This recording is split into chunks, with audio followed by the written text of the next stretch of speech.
Sahabat Al-Ma'tuk, mari berdonasi untuk keperluan serta kegiatan media Al-Ma'tuk agar kami dapat selalu menyajikan tayangan-tayangan yang bermanfaat bagi umat muslim. Caranya mudah, silakan klik link yang ada di kolom deskripsi atau scan barcode donasi yang berada tepat di layar Anda. Jazakumullah khairan wa barakallahu fikum. Bismillahirrahmanirrahim. Assalamualaikum warahmatullahi wabarakatuh. Alhamdulillah wa salli wa syukur lahu ala taufiqihi wa amtinanihi. Asyhadu an la ilaha illallah wahdahu la syarika lahu ta'ziman li sya'nihi. Asyhadu anna nabiyyana Muhammadan abduhu wa rasuluhu da'i ila ridwanihi wa ala alihi wa sahbihi wa ikhwanihi. Ya ayyuhalladzina amanu taqullaha haqqa tuqatih wa la tamutunna illa wa antum muslimun. Fa inna asdaqal hadithi kitabullah wa khairal hadithi Muhammadin sallallahu alaihi wasallam wa syarrul umuri muhdatsatuha wa kullu muhdatsatin bid'ah wa kullu bid'atin dhalalah wa kullu dhalalatin finnar. Alhamdulillah, kembali kita bisa melanjutkan kajian ba'da zuhur masih bersama kita Riyadhus Shalihin yang dikarang oleh Imam Yahya bin Sharaf An-Nawawi rahimahullah ta'ala. Mudah-mudahan bangkitnya kita dari majlis ini diucapkan kepada kita qumu maghfuran lakum qad buddilat sayyi'atukum hasanat. Berdirilah kalian dalam kondisi dosa-dosa kalian telah diampuni, sungguh kesalahan kalian telah digantikan menjadi kebaikan. Kita masih ada di dalam bab al-ithar wal muwasah, bab keutamaan mendahulukan kepentingan orang lain dan memudahkan urusan orang lain. Kita masuk hadis yang kedua, wa anhu, yakni dari Abu Hurairah radhiyallahu anhu qala qala Rasulullah sallallahu alaihi wasallam, Rasulullah sallallahu alaihi wasallam bersabda, ta'amul itsnain kafis salatah. Makanan dua orang itu cukup untuk tiga orang. Wa ta'amus salatah kafil arba'ah. Dan makanan untuk tiga orang sejatinya cukup untuk empat orang. Hadis ini diriwayatkan Imam Bukhari dan Muslim serta Imam Tirmidzi dan Nasa'i dari jalan Malik dari Abu Zinad dari A'raj dari Abu Hurairah radhiyallahu taala anhu.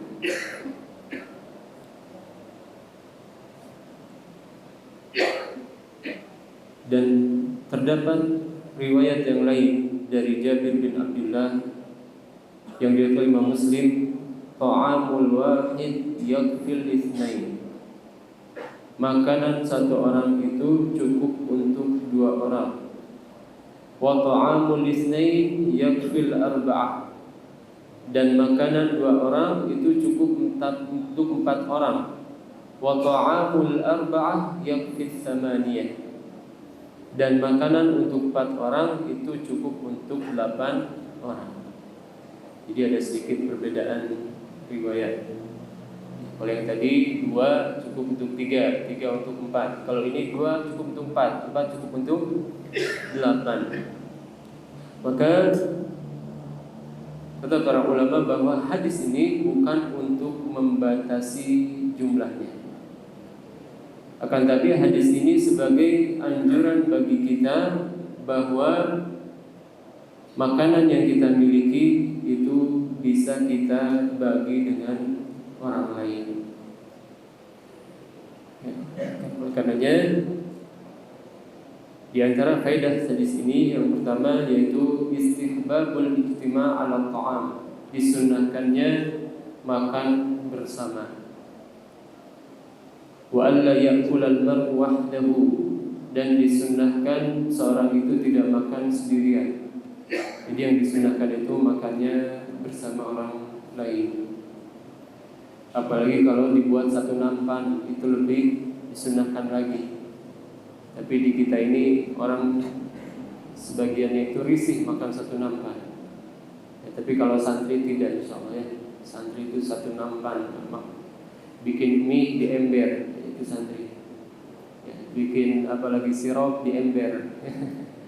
Subhanallah. Ya, maka disunahkan kita makan bersama. Bahkan di antara sifat orang Quraisy itu disebutkan oleh para ulama sejarah bahwa di antara kelebihan orang Quraisy itu mereka tidak mau makan sendiri. Harus ada orang lain yang ikut makan bersama mereka. Ini di antara keutamaan orang Quraisy. Namun sebelum mereka mendapatkan keamanan dan kecukupan itu, sejatinya mereka dulunya adalah orang-orang yang miskin. Saking miskinnya mereka punya tempat khusus untuk menunggu kematian kalau sudah kelaparan. Jadi, saking miskinnya orang Quraisy zaman dulu, itu mereka punya tempat khusus. Kalau ada orang yang sudah kelaparan, tinggal tunggu saja di sana menunggu kematian. Kemudian Allah SWT berikan jalan kepada mereka dengan melakukan perjalanan di musim dingin ke Yaman dan di musim panas ke Syam untuk berjualan, jualan sayur dan jualan parfum. Kemudian Allah ingatkan nikmat ini dengan firman-Nya, "Ila fi Quraisy ila fi rihlatas syita'i was-sayf falyabudu rabb hadzal bait." Dengan kebiasaan orang Quraisy, mereka melakukan perjalanan di musim dingin, musim panas, maka hendaknya mereka beribadah kepada Rabb pemilik Ka'bah. Karena mereka punya kelebihan tinggal di sekitar Ka'bah sehingga mau jalan kemana saja aman. Mereka membuat perjanjian bahwa kalau kamu mau lewat Ka'bah, karena Ka'bah ini adalah tempat strategis, maka biarkan kami lewat. Karena memang di zaman itu orang kalau berpergian itu sering dibegal, sering dirampok. Tapi orang Quraisy ini tidak kena rampok, karena mereka punya keutamaan sebagai tetangga Ka'bah. Ini faedah yang pertama.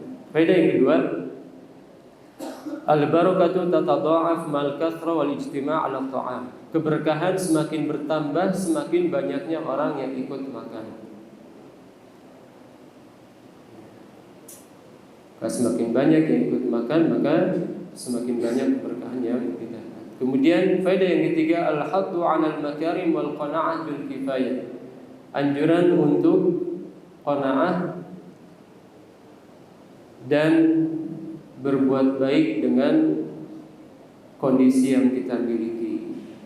Jadi walaupun kita cuma hanya punya satu piring apa misalkan, sepiring apa? Sepiring ya, nampan.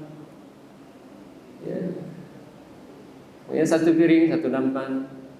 Yang jelas kita ya jangan pasrah dengan kondisi. Ya, jangan pasrah dengan kondisi. Ya. Makanya di antara adat orang Sunda itu ya, dan adat orang Indonesia secara umum, kalau ada makanan suka nawarin ya. Uang bareng, makan bareng, padahal sedikit ya, padahal bisa jadi udah mau habis ya. Tapi ini merupakan kebiasaan yang baik dan sejatinya hendaknya itu jangan cuma basa-basi saja. Benar-benar kalau dia mau ya kita makan bersama. Kemudian yang ketiga, yang keempat, at-targhibu fi it'amit ta'am walau kana qalilan. Anjuran untuk memberikan makanan walaupun sedikit. Ya, kita cuma punya satu piring nasi plus lauk, makan berdua yuk. Nah, itu walaupun hanya seperti itu tetap dianjurkan. Bahkan dalam hadis lain, walaupun hanya memberikan apa? Kuah dari sayur, kuahnya saja dikirim, itu nggak masalah. Ya. Maksudnya kita jangan pasrah dengan keadaan kita.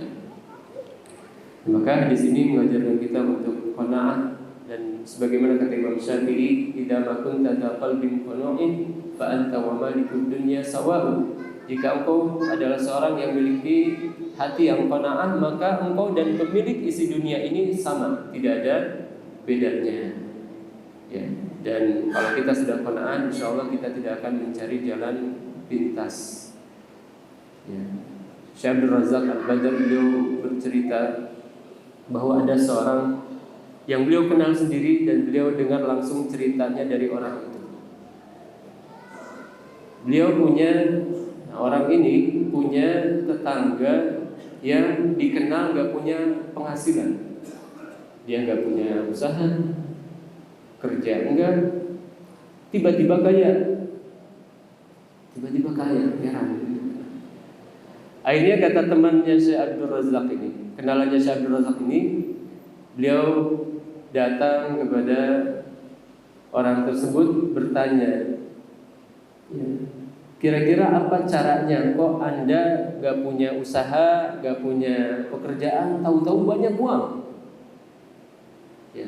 Bahkan orang ini kalau lagi kesulitan sering datang ke orang tersebut, kemudian diberikan. Maka kata orang yang kaya ini, saya akan beritahukan caranya, tapi syaratnya kamu harus ikuti semua yang saya arahkan. Kalau kamu mau seperti saya, kaya tiba-tiba, ikuti seperti apa yang saya arahkan. Maka kata orang tersebut, baik, saya akan lakukan. Semuanya ya? Iya, semuanya. Kata dia, kamu pergi ke sungai sana. Beliau menyebutkan satu sungai. Kemudian kamu nyalakan api di sana. Di waktu terbenamnya matahari, kamu panggil nama fulan. Orang ini menyebutkan beberapa nama. Panggil, wahai fulan. Kapan waktunya? Ketika matahari terbenam. Dan sebagaimana disebutkan dalam hadis bahwa matahari itu terbenam di antara dua tanduk syaitan. Maka kita dilarang untuk melaksanakan sholat mutlak di waktu tersebut. Maka karena orang ini kalap, ya, ambisi kepada dunia, akhirnya mengikuti saran orang. Dia datang ke sungai, kemudian dia mulai mengatakan ketika matahari terbenam dengan api yang sudah dinyalakan, fulan.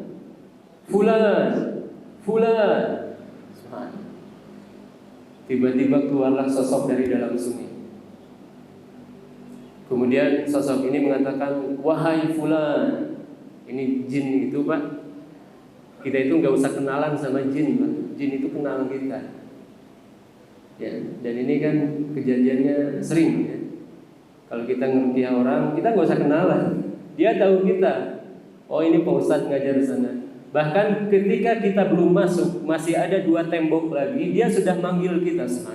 Itu jin. Punya kemampuan yang tidak kita miliki. Kita masih di luar, masih ada 2 tembok lagi, kita nggak lihat ke dia. Ya, ke orang yang mau diruqyah nggak tahu, tapi dia sudah memanggil kita. Maka orang ini ketika manggil fulan, keluar sosok dari dalam sungai, kemudian wahai fulan, langsung menyebut nama orang tersebut. Kemudian kata jin itu, kalau kamu mau kepenuhi permintaanmu, lakukan semua yang aku mau. Mau? Maka kata orang ini, iya, saya mau. Perintah pertama adalah tinggalkan sholat. Maka orang ini kaget. Seumur hidup hal yang paling saya jaga itu sholat. Ya, gak mungkin saya tinggalkan sholat.